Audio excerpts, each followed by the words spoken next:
నమస్తే, నేను Roja. Welcome to special drive. నిజం నిప్పు లాంటిది, సత్యం ఎప్పుడూ సత్యమే. సీజ్ ఫైర్ సీక్రెట్ గుట్టురట్టయింది. ఎట్టకేలకు అగ్రరాజ్యాధినేత డొనాల్డ్ ట్రంప్ తీరు మార్చుకున్నారు. గప్పాలు పలికిన నోటితోనే నిర్భయంగా నిజం ఒప్పుకున్నారు. భారత్ పాకిస్తాన్ మధ్య కాల్పుల విరమణ ఒప్పందాన్ని కుదిర్చింది తానేనంటూ పదే పదే పాట పాడారు అమెరికా అధ్యక్షుడు ట్రంప్. అప్పటి నుంచి ఇండియా చెప్తూనే ఉంది, ఎవ్వరి మధ్యవర్తిత్వం అక్కర్లేదని ప్రధాని మోడీ స్పష్టం చేస్తూనే ఉన్నారు. కానీ కొందరు మాత్రం నరేందర్ సరెండర్ అంటూ కామెంట్లు చేశారు. తాజాగా అగ్రరాజ్యాధినేత కామెంట్లతో అందరూ గప్చుప్ అయ్యారు.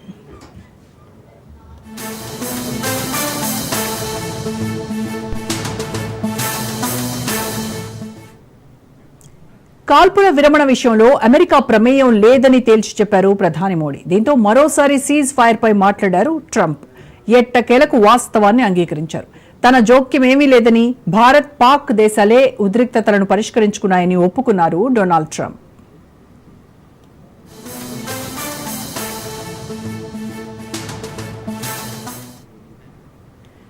పాకిస్తాన్ ఆర్మీ చీఫ్ ఆసిమ్ మునీర్ కు ట్రంప్ విందిచ్చిన అనంతరం ఓవల్ ఆఫీస్లో వీరిద్దరూ మీడియా ముందుకొచ్చారు. ఆ టైంలో ట్రంప్ మాట్లాడుతూ, చాలా తెలివైన ఇద్దరు వ్యక్తులు యుద్ధాన్ని కొనసాగించకూడదని నిర్ణయించారు, లేదంటే ఆ పరిస్థితులు అణుయుద్ధానికి దారితీసేవే అంటూ కామెంట్లు చేశారు. ఆ రెండు అణుశక్తి కలిగిన దేశాలు, అందుకే ఉద్రిక్తతలను పరిష్కరించుకున్నాయని డొనాల్డ్ తెలిపారు. అలాగే భారత్ పాకిస్తాన్తో అమెరికా వాణిజ్య ఒప్పందాలపై తాము పనిచేస్తున్నట్టుగా వెల్లడించారు.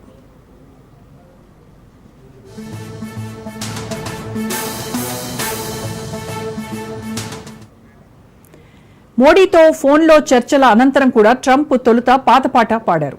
మంచిది, నేను యుద్ధాన్ని ఆపా, పాకిస్తాన్పై నాకు ప్రేమ ఉంది, మోడీ అత్యద్భుత వ్యక్తి అని భావిస్తున్నా అని పేర్కొన్నారు. ఆ తర్వాత 24 గంటలు గడవక ముందే అమెరికా అధ్యక్షుడు దీనిపై వెనక్కి తగ్గారు.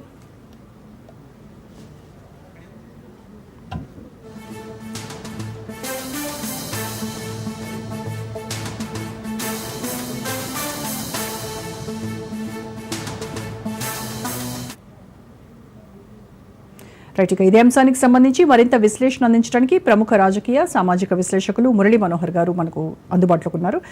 నమస్తే మురళీ మనోహర్ గారు. నమస్తే మురళీ మనోహర్ గారు, ట్రంప్ మొదటేమో అమెరికా మీడియేషన్ చేసింది, అందుకే భారత్ పాకిస్తాన్ సీజ్ ఫైర్ కి ఒక నిర్ణయానికి వచ్చాయి అని చెప్పారు. మళ్ళీ ఇప్పుడేమో మునీర్ కి విందిచ్చిన తర్వాత వీళ్ళిద్దరూ మీడియా ముందుకు వచ్చి ట్రంప్ చెప్పినటువంటి మాట చూస్తే, అంటే మొత్తం మీద వీళ్ళిద్దరూ కూడా అణుశక్తి కలిగినటువంటి దేశాలు, అందుకే సీజ్ ఫైర్ కి అంగీకరించాయి అని చెప్పి తన ప్రమేయం ఏమీ లేదన్నట్టుగా చెప్పారు.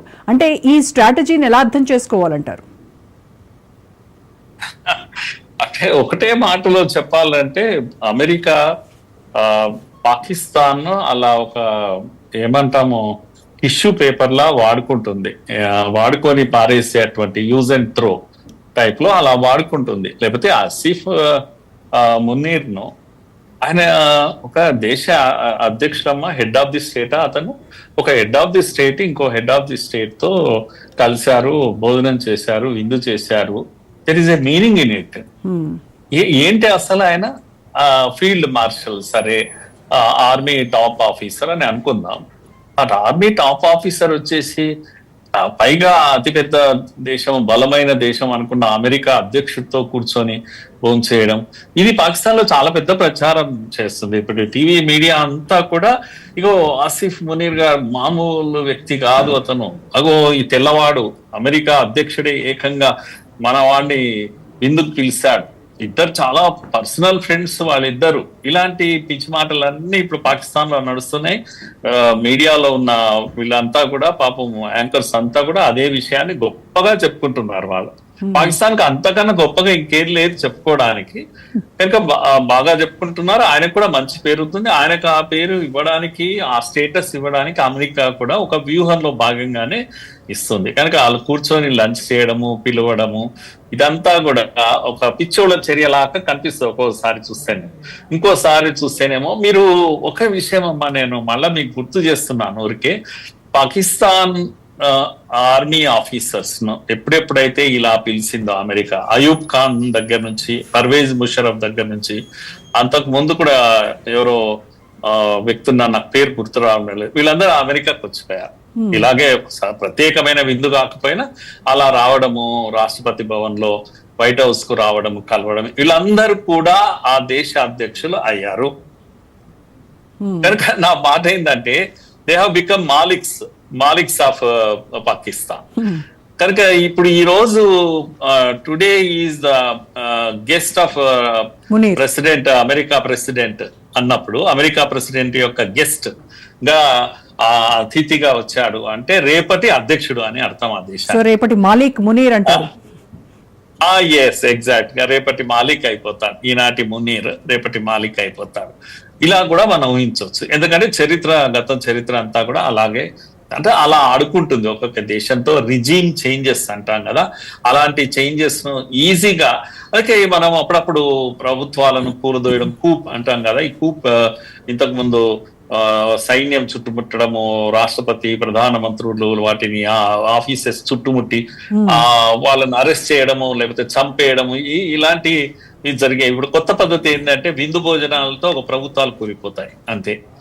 సో ఇప్పుడు కావాల్సిందంతా ఏంటి అంటే ఒక ఎంగేజ్ చేసి పాకిస్తాన్ ను తన గుప్పిట్లో ఉంచుకొని ఆడిందే ఆట, పాడిందే పాట, కీలు బొమ్మ అంటారు మనం, ఆ విధంగా ఒక పప్పెట్ లాగా వాడుకుంటుంటారు అమెరికా వాళ్ళు. వీళ్ళకి కూడా ఇదే కావాలి. వీళ్ళకి కావాల్సింది కూడా ఇంతకన్నా ఎక్కువేం అవసరం లేదు. కనుక మన వాళ్ళు పొరపాటును కూడా చూసారా, అమెరికా అధ్యక్షుడు మరి మోడీకి మిత్రుడు అంటారు, అదంటారు, ఎక్కడ ఉన్నారు ఇప్పుడు ఆసిఫ్ మునీర్ను లంచ్కి పిలిచారు, భోజనం చేస్తున్నారు, మోసం పోతున్నాం మనమంతా కూడా ఇండియా. ఆవిడ ఆపమంటే ఆపేస్తాము, యుద్ధం చేయమంటే చేసేస్తామా అని. ఎవరు ఆపారు, ఎవరు చేశారు? ఆపరేషన్ సింధూర్ అనేది మనం ఇప్పుడు కూడా ఏం చెప్తున్నాము, ఆపరేషన్ సింధూర్ ను అబయన్స్ లో పెట్టాం మనం. It is only comma, not full stop. ఏ క్షణమైనా మనం దాడి చేయొచ్చు, ఏ క్షణమైనా మన యుద్ధం కంటిన్యూ చేయొచ్చు. అలానే మనము వాళ్ళు రిక్వెస్ట్ చేశారు, యుద్ధం మధ్యలో రిక్వెస్ట్ చేశారు, సార్ ఇంకా చాలు మొర్రో అని వాళ్ళు మొత్తుకున్నారు. మనం కూడా ఇదేదో కంటిన్యూ చేసి మొత్తం ఏదో సాధించాలి, మళ్ళా ఇంకో బంగ్లాదేశ్ విడదీసినట్టు పాకిస్తాన్ 2 ముక్కలు చేయాలి, బలూచిస్తాన్ అక్కడ తీసుకెళ్ళాలి, ఇక్కడ పిఓపిని ఆక్యుపై, ఇవన్నీ మన టార్గెట్స్ ఏం కాదు అసలు. పెహల్గామ్ కు ప్రతీకారంగా లెసన్ టీచ్ చేయాలనుకున్నాము. మన టార్గెట్స్ కూడా చాలా ఫిక్స్డ్ టార్గెట్స్ అవి.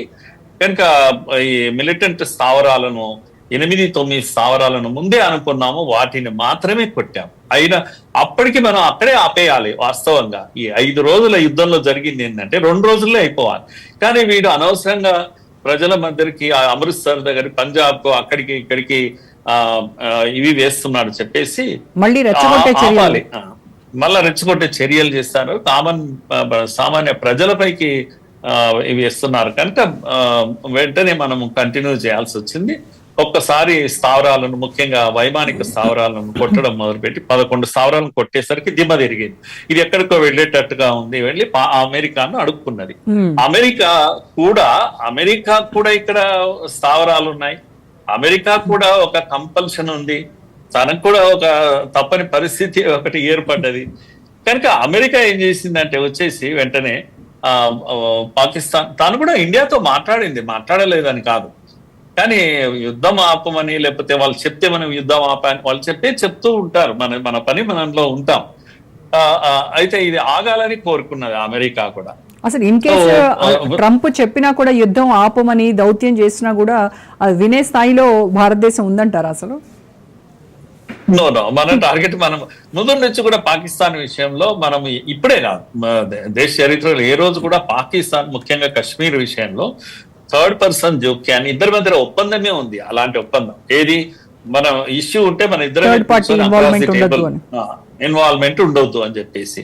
కనుక దాన్నే మనం పాటించాం. కనుక అమెరికా వచ్చినా మనం కేర్ చేయలేదు, రాకుండా మనం కేర్ చేయలేదు, ఆ విషయం పట్టించుకోలేదు. ఇప్పుడు మీరు ఒక పని చేస్తుంటే చుట్టూ 10 మంది చెప్తూ ఉంటారు, కనుక చెప్పలేదు అంటారా? చెప్పింటారు, కానీ వినడము వినకపోవడం. ఫైనల్ గా నా ఇంట్యూషన్ ఏం చెప్తుందో అదే చేస్తాను కదా. ఎగ్జాక్ట్ గా ఇంట్యూషన్ ఒకటి, మన ఫ్యూచర్ మనం చూసుకుంటాం. ఇప్పుడు ఆపేస్తే లాభమా నష్టమా వాళ్ళు అడుగుతున్నారు, రిక్వెస్ట్ చేసినప్పుడే ఏదైనా ఒక చర్య తీసుకోవాలి మనం. కనుక మనం ఏం చేసామంటే సింపుల్ గా కామా పెట్టాం, ఫుల్ స్టాప్ పెట్టలేదు. చూస్తాం, మీరు ఒకవేళ ఒక కొత్త డెఫినేషన్ ఇచ్చాం. కనుక ఇక్కడ నుంచి terror activity, any terror action is consider to be war అని చెప్పేసి మనం అనేసాం. కనుక మీరు మళ్ళీ ఒకటి చేశారంటే మళ్ళీ ఒకటి ఏది చేస్తాం, యుద్ధమే చేస్తాం మనం. కనుక ఇలాంటి ఒక కొత్త నిర్వచనం ఇచ్చాం యుద్ధానికి. ఇచ్చి మనకు అవసరమైనప్పుడు వాళ్ళు అడిగారు, మనకు కూడా బాగా అనిపించింది, ఆపేశాం. ఇప్పుడు చూస్తున్నాం, తమాషా చూస్తున్నాం ఏం జరుగుతుంది అని. అమెరికా కూడా ఇప్పుడు ఏం కావాలి అంటే, ఇదిగో ఇరాన్ ఇష్యూ క్లోజ్ అయ్యేంత వరకు పాకిస్తాన్ ను అలా ప్లీజ్ చేసి ఉంచుతుంది. పాకిస్తాన్ యొక్క అవసరాలు ఉంటాయి, ఎందుకంటే పాకిస్తాన్ కు బార్డర్ అవుతుంది ఇరాన్. ఇంకెక్కడే పాకిస్తాన్ లో వీళ్ళ స్థావరాలు ఉన్నాయి, అమెరికా స్థావరాలు ఉన్నాయి. ఏదైనా అవసరం పడుతుంది అక్కడ, సముద్ర మార్గంలో కూడా అవసరం పడుతుంది. ఇవన్నీ అవసరాల కోసం, వాళ్ళ అవసరాలకు కూడా వాడుకుంటారు, అలా పారేస్తారు తప్పితే ఇక్కడ మనకు వచ్చేది మనకు రాంది ఏమీ లేదు. కానీ ఒక్క విషయం నిన్న మాత్రం చాలా స్పష్టంగా మోడీ గారు చెప్పేశారు. టెలిఫోన్ టాక్ తర్వాత పబ్లిక్ కూడా వచ్చేసింది ఆ విషయం. తర్వాత ఈయన స్టాండ్ కూడా మార్చారు. ఇద్దరు తెలివైన వాళ్ళే, ఇద్దరు కలిసి సాల్వ్ చేసుకున్నారు అనే వర్డ్ వచ్చింది. రిపీటెడ్ గా మళ్ళీ ఏమంటాడు అంటే, నా వల్లనే యుద్ధం ఆగిందని కూడా అంటుంటాడు. ఒక స్టెబిలిటీ లేని వ్యక్తిగా మనకు ట్రంప్ కనిపిస్తూ ఉంటాడు. ఎస్. అయితే మురళి గారు, ఇప్పుడు భారత్ పాకిస్తాన్ మధ్య ఈ ఒప్పందం ఏదైతే జరిగిందో అది కంప్లీట్గా మనకు తెలుసు, అది డీజీఎంఓల మధ్య నేరుగా మిలిటరీ టు మిలిటరీ చర్చలు జరిగిన తర్వాత ఒక ఫైనల్ సీజ్ ఫైర్ డెసిషన్కి వచ్చారు. అయితే భారత్ పాకిస్తాన్ మధ్య ఉన్నటువంటి ఈ సంఘర్షణను పరిష్కరించడంలో ఈ మిలిటరీ డిప్లొమసీ అనేది ఎంతవరకు ఇంపాక్ట్ ఉంటుందంటారు? మనకు ముందు నుంచి కూడా మిలిటరీ మధ్యలో చర్చల ద్వారానే మనము దీన్ని క్లోజ్ చేసుకున్నాం. అది మీరు చెప్పింది కరెక్ట్. ఆ లెవెల్లోనే క్లోజ్ చేసుకున్నాం. అసలు ఇక్కడ మినిస్టర్స్ ఇన్వాల్వ్మెంట్ లేదు, ప్రభుత్వాల ఇన్వాల్వ్మెంట్ లేదు, ప్రధానమంత్రుల ఇన్వాల్వ్మెంట్ లేదు, ఏదీ లేదు. అంత అద్భుతంగా మిలిటరీ అడిగింది అయ్యా ఆపండి, సీజ్ ఫైర్ చేయండి అని. మనం ఆపేశాం.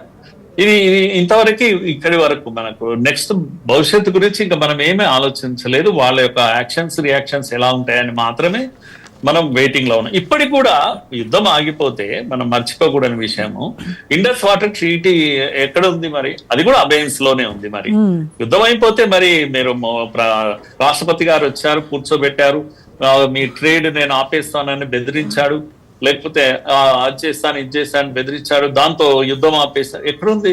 అడిగారు మోడీ గారు, ఈ ట్రేడ్ ఇది థ్రెట్ కానీ ఇంకో థ్రెట్ కానీ దీని వల్ల కాదు, యుద్ధం ఆపింది మా ఇద్దరి యొక్క ఆమోదంతో. మేము ఇద్దరం థర్డ్ పర్సన్ జోక్యాన్ని మేము ఎప్పుడూ వెల్కమ్ చేయలేదు, ఇప్పుడు కూడా చేయలేదు, ఎప్పుడు చేయమనే మాట కూడా చాలా స్పష్టంగా చెప్పేశారు. ఆ విషయం వాళ్ళ సెక్రటరీ కూడా మొన్నటి దీంట్లో విక్రమ్ మిశ్రీ కూడా మీడియా దీంట్లో షేర్ చేశారు ఆ విషయాన్ని. మోడీ గారు ట్రంప్ గారు ఫోన్ లో 35 నిమిషాలు మాట్లాడుకున్నారు. 35 నిమిషాల్లో అంత బోల్డ్ గా ప్రధానమంత్రి ఓపెన్ గా ప్రజలకు తెలియచేయడానికే మాట్లాడారు. మాట్లాడిన విషయాలను మీడియాకు రిలీజ్ చేశారు. నిర్మోహమాటంగా ఒక దేశాధినేత ఇంకొక దేశాధినేతతో ఏం చెప్పాలో చెప్పాడు. అంటే ఈ యుద్ధంతో మీ ప్రమేయం లేదు, ఇది కేవలం మా ఇద్దరి మధ్య జరిగినటువంటి ఇదే, కనుక ఎక్కడ కూడా ట్రేడ్ టాక్స్ అనేవి రాలేదు. ఇంత బాగా చెప్పాక ఏముంటుంది ఆయనకు చెప్పుకోవడానికి? అంటే ట్రంప్ మాట్లాడినవి చూస్తూ ఉంటే, అంటే భారత్ పాకిస్తాన్లతో ఉన్నటువంటి వాణిజ్య చర్చల్లో ప్రభావం చూపించడానికి ఇది ఆయన లెక్కలేసుకున్నటువంటి ఒక చర్యగా చూడాలంటారా? లేదు అని అంటే మీరు అన్నట్టుగా ఇందాక రీజియన్ సెక్యూరిటీ అనేది ఉంది, దాన్ని తప్పుగా అర్థం చేసుకున్నటువంటి దోషంగా ఇది కనిపిస్తోందా? అర్థం కాలేదు, ఇది ఒక దోషంగా అని కూడా అనలేమా అండి. నాకు అనిపిస్తున్నది ట్రంప్ దుందుడుకుగా మాట్లాడినా ఆయన టార్గెట్స్ ఆయనకుంటాయి.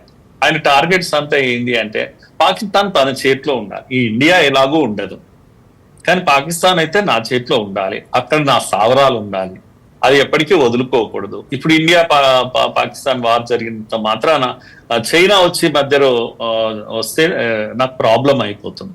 కనుక బై హుక్ ఆర్ క్రూక్ నాకు ఇది కావాలి. రెండవ విషయం ఏంటంటే, అమెరికా ట్రంప్ అధ్యక్షుడు కంటిన్యూస్ గా ఓడిపోతున్నాడమ్మా. ఆయనకు ఒక గెలుపు కావాలి. నేను ఉదాహరణ కొరకు మీకు చెప్తున్నాను. నేను 20వ తేదీ నాడు, జనవరి 20 నాడు నేను రాష్ట్రపతిని అవుతాను.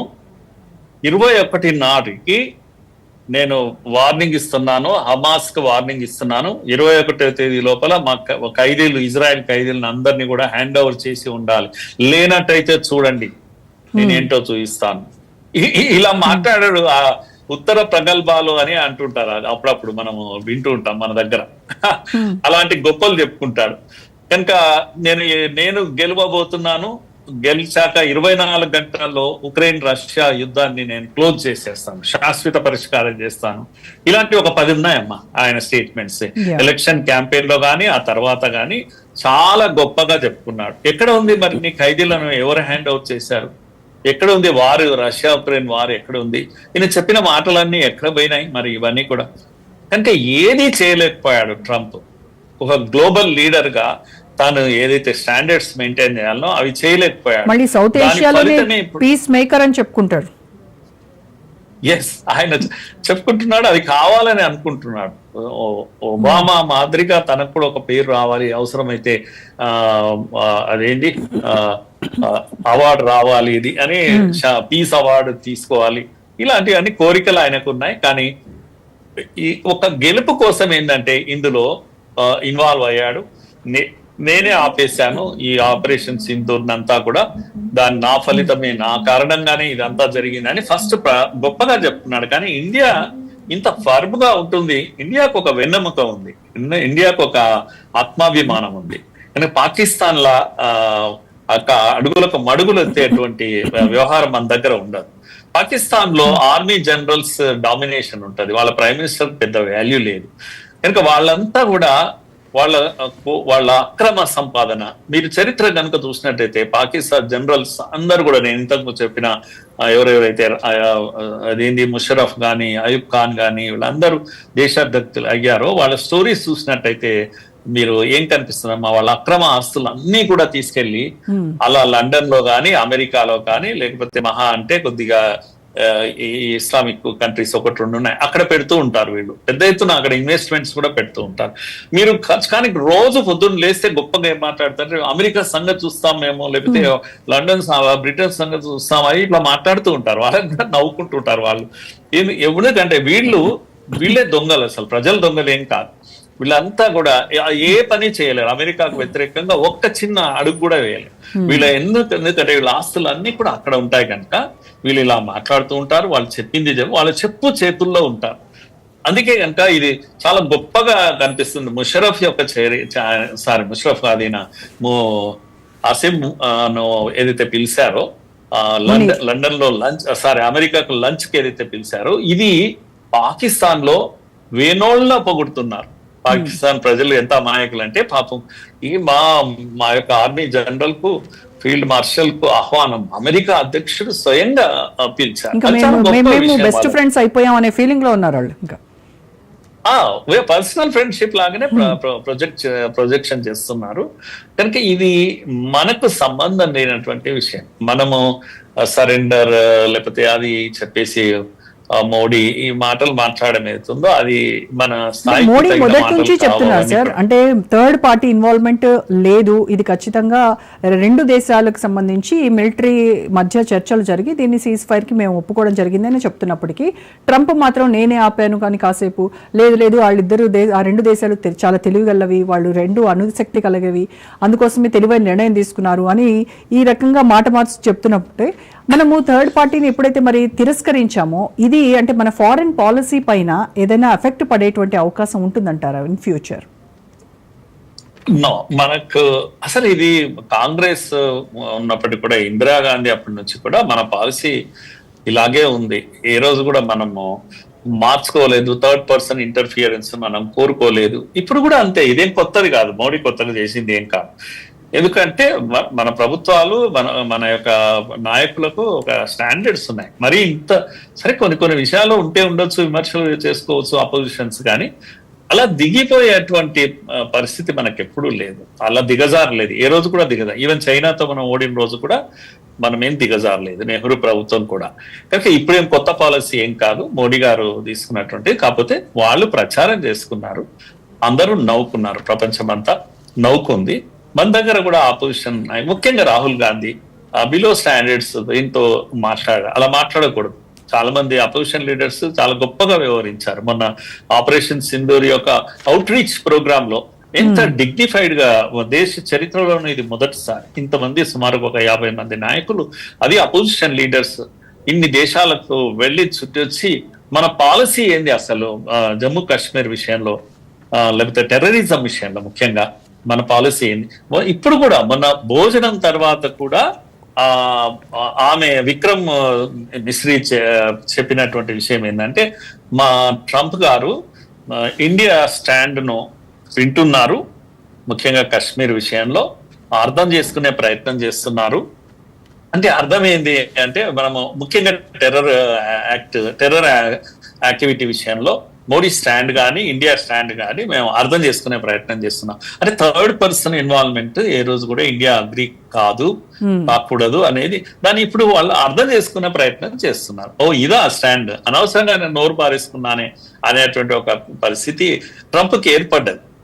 మేకపోతు గంభీరన్ అలాంటిది అలా మాట్లాడుతూ ఉంటాడు, కానీ వాస్తవంగా ఆయనకు అర్థమైంది, ఇప్పుడిప్పుడు అర్థమైంది.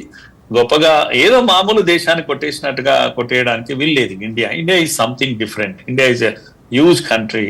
ఇండియా హెస్ గాట్ ఈ ప్రత్యేకతలు ఉన్నాయి, భారత్ కు ప్రత్యేకతలు ఉన్నాయి.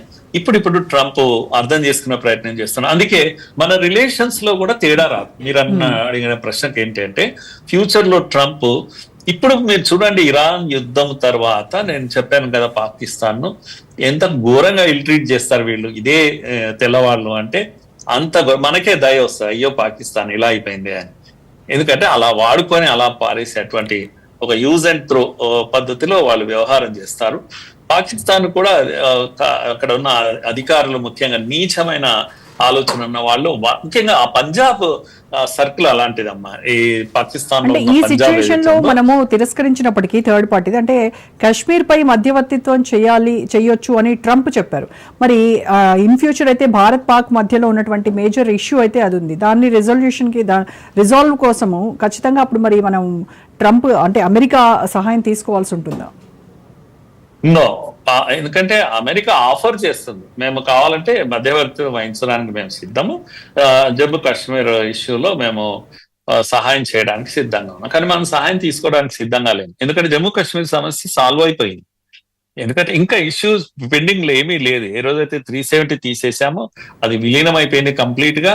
ఇంకా ఇప్పుడు పెహల్గాం తర్వాత అలాంటి చిన్న చిన్న పెహల్గాం కూడా చేయడానికి ఇంకా తగ్గిపోతాయి, అవకాశాలు మరింత తగ్గిపోతాయి. పాకిస్తాన్ ఏమీ చేయలేని ఒక పరిస్థితి ఏర్పడుతుంది. కనుక రాబోయే రోజుల్లో మనకు కాశ్మీర్ తో ఏ సమస్య ఉండదమ్మా. ఉంటే పిఓకే అనేది వాళ్ళకి సమస్య అవుతుంది. Right sir, thank you so much sir. Murali గారు, థ్యాంక్ యూ అండి. ధన్యవాదాలు.